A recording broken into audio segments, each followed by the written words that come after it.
good news muna po tayo. Libreng art workshop ng mga chikiting. Kukulayan na po para sa summer vacation sa San Carlos City. Ikwento mo ang good news na yan, Idol Maya. Bored na ba ang inyong mga chikiting? Oras na para gawing exciting at makulay ang kanilang summer vacation.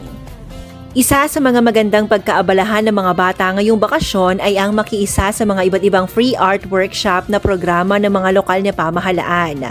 Sa San Carlos City, formal nang inanunsyo ng City Library ang free summer art workshop ngayong buwan ng Mayo kung saan maaari makilahok ang mga batang may edad 4 hanggang 6 na taong gulang. Ito ay gaganapin sa City Library kaya siguradong mag-e-enjoy ang mga bata sa learning ambience ng kanilang workshop. Kaya para sa mga magulang na interesadong i-enroll ang kanilang chikiting sa free workshop na ito, maaari makipag-ugnayan sa tanggapan ng San Carlos City Library. Layunin nito na tulungan ng mga bata na ma-develop ang kanilang artistic skills, magkaroon ng new friends at hubugin ang talentong pagkamalikhain ng ating susunod na henerasyon.